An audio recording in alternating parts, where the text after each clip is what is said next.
सनकादिक ऋषियों से 7 दिन कथा सुनी थी, वहीं से ये परंपरा चली है। लेकिन ऋषि चौके महाराज नारद जी तो एक घड़ी से ज्यादा कहीं रुकते नहीं है। फिर उन्होंने सनकादिक ऋषियों के सामने बैठ करके 7 दिन कथा क्यों सुनी, इसका क्या कारण था?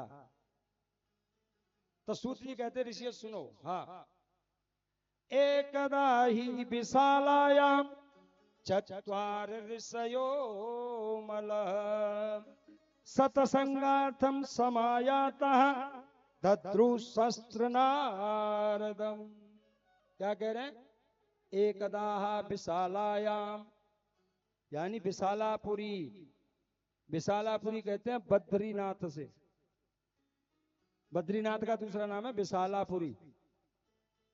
एक बार सनक, सनंदन, सनातन और सनत कुमार चारों ब्रह्मा जी के जो प्रथम बेटा हैं, तो सत्संग की इच्छा से घूम रहे थे। क्योंकि देखो, हर काम एकांत में हो सकता है, पूजा पाठ एकांत में हो सकता है, भजन एकांत में हो सकता है, लेकिन सत्संग एकांत में थोड़ी आएगा भाई। सत्संग का आनंद तो भीड़ में ही आता है।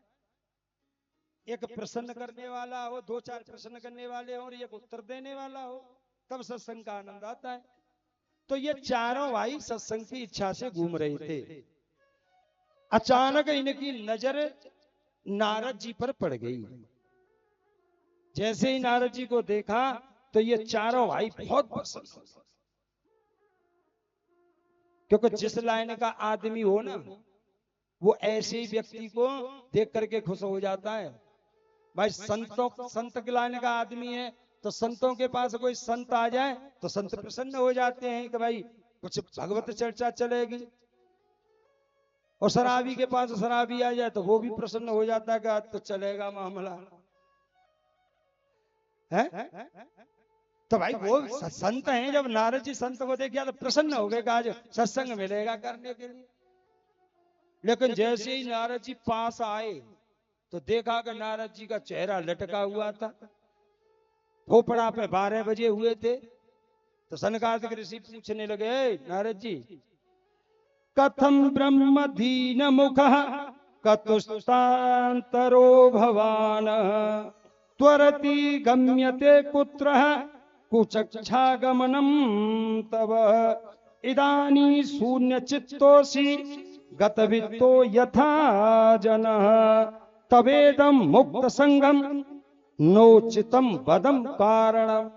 नारद जी, हाँ ये बताओ, ये भागे भागे कहां से आए हो और दौड़े दौड़े कहां जा रहे हो?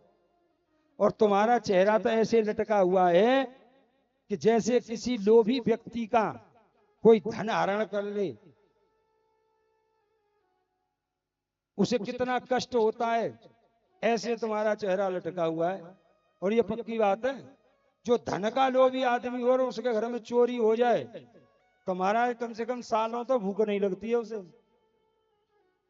नारद जी, जैसे कोई किसी का कृपा का धन गायब हो जाता है वो ऐसे नाराज होता है, ऐसे ही तुम्हारा चेहरा लटका हुआ है। बात क्या है? नोचितम बदम कारणम। और फिर दूसरी बात, तुम तो जीवन मुक्त महात्मा हो, अपने लिए कहीं रहने के लिए झोपड़ी नहीं बनाई, आराम से घूमते रहते हो। फिर तुम्हारा क्या चला गया? चोरी में चला गया, क्या हुआ? तुम्हारा चेहरा क्यों लटका हुआ है? और नारद जी सुनो, हाँ, जो धन चोरी हो जाए उसे संत अपना मानते नहीं है, और जो संतों का धन है उसे कोई चोरी नहीं कर सकता है। भाई जो धन चोरी कर लिया जाए उस धन को चोर अपना मानते नहीं है, वो संत अपना मानते नहीं है। और जो संतों के पास धन होता है उसे कोई चोरी नहीं कर सकता है, क्योंकि संतों का धन क्या होता है? अरे हमारो धन राधा से, राधा से राधा हमारो धन।